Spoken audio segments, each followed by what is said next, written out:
नहमदुहु व नुसल्ली अला रसूलिहिल करीम अम्मा बाद फ़अऊज़ु बिल्लाहि मिनश शैतानिर रजीम बिस्मिल्लाहिर रहमानिर रहीम। मोहतरम नाज़रीन, अस्सलामु अलैकुम व रहमतुल्लाहि व बरकातुहू। नाज़रीन, हम अपने दूसरे एपिसोड के साथ आपके सामने फिर हाजिर हुए हैं। और पिछले एपिसोड में यानी हमारा जो पहला एपिसोड था इस मुनाजरे का, उसमें आपने देखा होगा कि कुछ तल्ख कलामियाँ हो गई और बहुत बदमज़गी हो गई थी मेरी और अजीम कमाल साहब के दरमियान। तो उस वक्त ये मामला बहुत गर्मा गर्मी की तरफ चले गए थे, लेकिन बाद में मैंने इसको जो है, जब मैं ऑफ द रिकॉर्ड गया तो उस वक्त जो है मुझे एहसास हुआ इस बात का कि नहीं, मैं तो इस जो है ना नुक्ता नज़र से मैंने इनको अपने सामने बिठाया था कि इनकी कुछ इस्लाह हो और इनको हक और सच बात जो है वो इनके सामने पेश की जाए ताकि इनकी कुछ इस्लाह हो सके। और ये जो इंजीनियर अली मिर्जा साहब के प्रोपेगेंडा की नज़र हो गए हैं, ये इससे इन्हें उस प्रोपेगेंडा से निकाला जाए। और मैंने ये सोचा कि अगर मैं इनको इस तरह से गुस्से में आकर और तल्ख कलामी करके जो है ना इनको इस तरह से छोड़ दूंगा तो ये तो इंजीनियर अली मिर्जा साहब जो है इनके ऊपर पूरे के पूरे हावी हो जाएंगे। तो मैंने इसके लिए जो है इनसे दोबारा से कांटेक्ट किया, इनसे रब्ता किया और फिर इनको मैंने कहा कि भाई हम अब बैठ कर जो है ना इफ़ाम तफ़हीम के साथ जाएंगे, लाइव तो हम बात नहीं करते, हम आपस में जो है ना खुद से बैठकर कुछ बात करते हैं। मैंने इनको समझाने की कोशिश की और मैंने फिर ये इनको बताया कि देखें, ये जो अकीदा है आप इसको गलत अकीदा अगर कहते हैं और उलमा देवबंद पे जैसे इंजीनियर अली मिर्जा साहब ने इल्ज़ाम लगाया, अगर उनके इल्ज़ाम के साथ आप जाते हैं तो आपको बुखारी और मुस्लिम से हाथ धोना पड़ जाएगा मेरे भाई। इसलिए कि ये जो अकीदा है ये सिर्फ उलमा देवबंद का अकीदा नहीं है।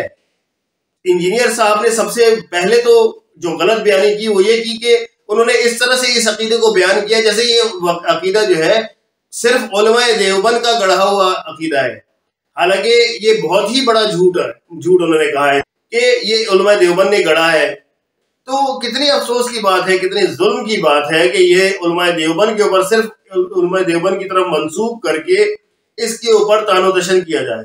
तो मैंने हमारे अजीम भाई को ये बात बावर कराने की कोशिश की कि इंजीनियर अली मिर्जा साहब ने कितनी खयानत की है यहाँ पर कि अवामुन नास के सामने ये तासुर दिया कि ये अकीदा सिर्फ और सिर्फ उलमा देवबंद का है। और हम उलमा देवबंद से पहले इस अकीदे के हामी जो है कोई भी नहीं था, किसी ने इस अकीदे को जो है ना अपने अकायद में जगह नहीं दिया किसी ने भी। हालांकि 1400 साल या नहीं तो हजार साल पहले इस अकीदे के हामी लोग 1000 साल पहले से चलते चले आए हैं और आज तक है। हत्ता के उलमा सऊदिया में भी इस अकीदे के हामी लोग हैं, उलमा अहले हदीस में भी इस अकीदे की तायद मिलती है। तो आपने जो इंजीनियर अली मिर्जा साहब ने उलमा देवबंद का नाम लेकर इसको जो है प्रोपेगेट किया कि सिर्फ उलमा देवबंद ने इसको जो है गढ़ दिया है, कितनी ज्यादती और जुल्म और ज्यादती वाली बात है। और क्या ऐसा शख्स, ऐसा झूठा शख्स आपका रोल मॉडल हो सकता है? यानी इतना बड़ा झूठ किसी के ऊपर, इतनी बड़ी तोहमत लगा देना। अल्लाह तबारक तआला और नबी पाक सल्लल्लाहु अलैहि वसल्लम ने तो किसी के ऊपर तोहमत लगाने को गुनाह अजीम से जो है ना शुमार किया है, और इन्होंने इतना बड़ा जो है झूठ बोला उलमा देवबंद के ऊपर। ये गुनाह अजीम है या नहीं है? अच्छा, मजे की बात आपको मैं बता दूं, मैं अभी अजीम साहब की बात जो है ना गुफ्तगू शरीर इनकी जो गुफ्तगू है वो शुरू करने से पहले मैं थोड़ा सा आपको मैं बता दूं कि देखिए ये जो है इनका झूठ है वो कैसे झूठ है, इसकी मैं आपको दलील देता हूं। इंजीनियर अली मिर्जा साहब जो है पहले बरेलवी थे, ठीक है ना। तो जब जिस वक्त ये दौरे बरेलवियत में थे उस वक्त इनके जो उस्ताद थे वो गुलाम रसूल सईदी साहब थे। शेखुल हदीस बरेलवी हजरात में, उलमाए बरेलवियत में शेखुल हदीस है। इन्होंने शरह मुस्लिम की यानी मुस्लिम शरीफ की जो शरह है उसका इन्होंने तर्जुमा किया है।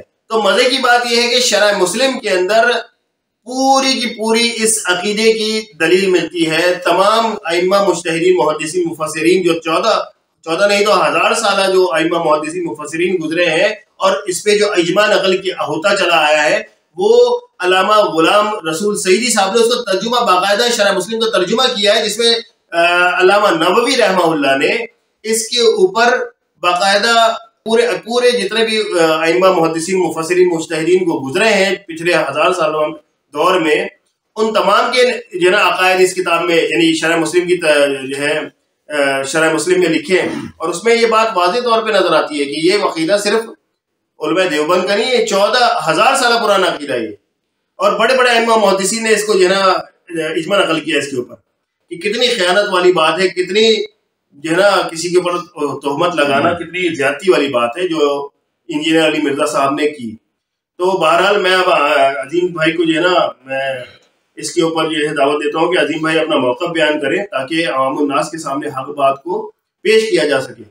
अस्सलामु अलैकुम नाज़रीन, आपने हमारी पिछली एपिसोड भी देखी होंगी और उसमें जो हमारे मामलात नौमान भाई के साथ चले थे, ये मतलब काफ़ी तवील हम लोगों की इससे पहले भी बात होती रही। फिर जब हमने एपिसोड ये रिकॉर्ड किया उस दौरान भी इस मौजू के ऊपर बातचीत हुई, तो उसमें हमारी कुछ तल्ख़ कलामी हो गई थी। तो उसके बाद फिर नौमान भाई ने मुझसे दोबारा रब्ता किया, तो उन्होंने मेरे सामने एक चीज़ रखी। उन्होंने बोला कि अगर मैं आपको बिल्कुल ठंडे दिल के साथ आपको मैं दलाइल दूँ और आप अल्लाह को हाजिर नाजिर जानकर जो है इस चीज़ के ऊपर करेंगे कि अगर आपको दलाइल जो है वो सही लगेंगे तो आप इस मसले से रुजू कर लेंगे जो अभी आप जिसके मुखालफत के अंदर है। मैंने बोला ठीक है, अगर कोई चीज़ आप सही देते हो या मैं आपको कोई बात सही देता हूँ तो आप रुजू करेंगे, और हमारा इस बात पे इत्तफाक हुआ।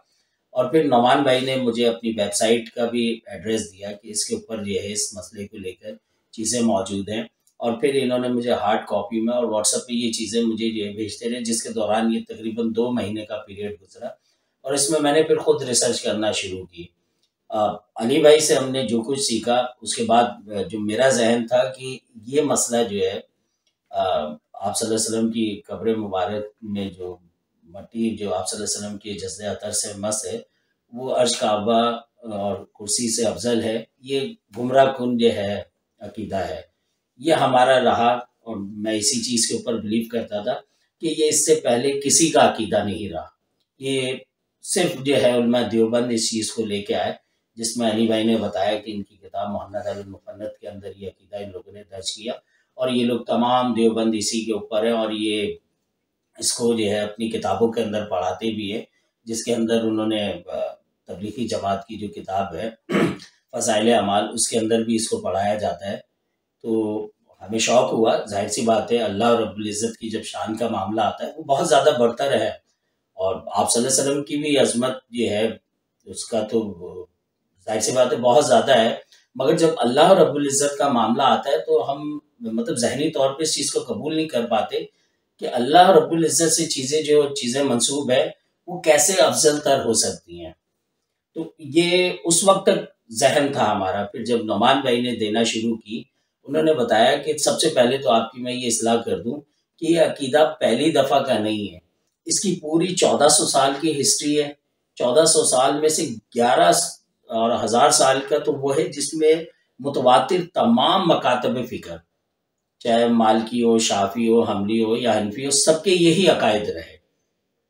तो फिर उन्होंने मुझे देना शुरू किए, मैंने किया। उसमें इन्होंने मुझे माशाल्लाह काफ़ी सारी चीज़ें जो है दी, जिसमें उन्होंने शरह सही बुखारी के जो है हाफिज़ इब्न हजर अस्कलानी रहमतुल्लाह अलैह उनका उन्होंने मुझे दिया कि देखिए इन्होंने शरह बुखारी लिखी। फिर इमाम नबवी रहमतुल्लाह अलैह उन्होंने सही मुस्लिम की जो है शरह लिखी। तो उसमें तमाम ये बड़े-बड़े वो मुहद्दिसीन रहे हैं जिन्होंने ये शरह लिखी, तो उन तमाम की यही अकायद रहे। तो जब इतने बड़े-बड़े आइमा मुहद्दिसीन के जो है ये अकायद रहे हैं, तो आप और मैं तो फिर कुछ भी नहीं है। और अगर हम इनको इन चीज़ों से हटा देते हैं और दीन जो है इनके बगैर तो फिर कुछ भी नहीं है। क्योंकि बुखारी और मुस्लिम जिसको हम इतना बड़ा दर्जा देते हैं, अगर ये 2 बड़े नाम जो है इमाम हजर अस्कलानी रहमतुल्लाह अलैह, इमाम नबवी को, अगर इनकी तहकीक को हम हटा दें तो फिर रावी तो सारे ही जो है ना हम उसको कैसे साबित करें पाएंगे कि ये सही है या गलत है। तो जब यही अली भाई वाला फतवा हम उन पे भी अगर लगा दें, जो अली भाई ने कहा था कि जब हम हज़रत अमीर माविया को नहीं छोड़ते तो फिर किसी बाबे की तो कोई अहमियत ही नहीं है, और यही चीज़ पे हम लोग भी रहे। तो अगर ये 2 बाबें हटा देते हैं हम, तो फिर मेरा ख्याल है फिर तो बुखारी गई, मुस्लिम गई, बुखारी गई, मुस्लिम गई, तो फिर पीछे कुछ बचा ही नहीं। तो हमारे लिए तो फिर वही मसला खड़ा हो गया कि जो है ना हमारे पास जब ये बुखारी मुस्लिम हटा दी तो फिर तो हम तितर-बितर हो जाएंगे। तो जब इन्होंने दिए फिर उसके साथ इन्होंने दिए 48 से ज़्यादा जो है आइमा कराम के इन्होंने दिए। फिर सबसे बड़ा इजमा इन्होंने दिया और कई हदीस मुबारक जो है पेश की। तो मैं अब इस नतीजे पे पहुंचा ये 2 महीने की तहकीक के बाद कि मोहम्मद अल मुफन्नत के अंदर जो है उलमा देवबंद का जो अकीदा है, वो खाली उलमा देवबंद का ही नहीं, वो 1000 साल तारीख में मुहित है, जो कि हदीस मुबारक इजमा से साबित है।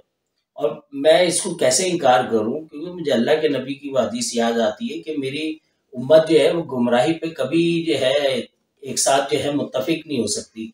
तो अगर इतने लोग इस बुराई के ऊपर मुत्तफिक थे, तो इसका मतलब है अल्लाह के नबी की वो हदीस झूठी हो गई। तो मैं अल्लाह के नबी की हदीस को कैसे झूठा मान सकता हूँ? इस मामले में अली भाई से जो है समझने में मुगालता हुआ है। जैसे मैं रुजू किया है, मैं अली भाई से भी कहूँगा कि वो अपने इस मामले से रुजू जो है करें। बाकी और दूसरे मामलात हैं नुमान भाई के साथ, वो अभी हमारे चलेंगे। उसमें भी कहा कि मैंने उनसे कहा कि मैं आपको दलाइल दूंगा, जैसे अभी आपने मुझे यहाँ दिए, अगर उसमें मैं आपको बेहतर दलाइल दे पाया तो आप हमारी तरफ रुजू कर लिएगा, वरना अगर जैसा अभी इसके अंदर इन्होंने मुझे बेहतरीन दलाइल दिए, मैं रुजू कर रहा हूँ, तो इसमें मुझे कोई शर्म नहीं है। बहुत शुक्रिया अजीम भाई आपका कि आपने एक हक बात को कबूल किया, और हक बात को कबूल करते हुए अवामुन नास के सामने, ये नहीं कि आपने जो है ना अपने बंद कमरे में इसको कबूल करते हुए अपना लिया, नहीं, अवामुन नास के सामने एक अच्छा आपने जो है ना इम्प्रेशन दिया है कि अगर कोई हक बात सामने आ जाए तो उसको कबूल करने में कोई शर्म और आर महसूस नहीं करनी चाहिए। ठीक है, मेरा भी बिल्कुल यही नुक्ता नजर है कि मैं भी अगर कहता हूँ कि अगर कोई हक बात, भले इंजीनियर अली मिर्जा साहब ही क्यों ना हो, अगर वो कोई हक बात करते हैं तो हम उसको बिल्कुल तस्लीम करेंगे।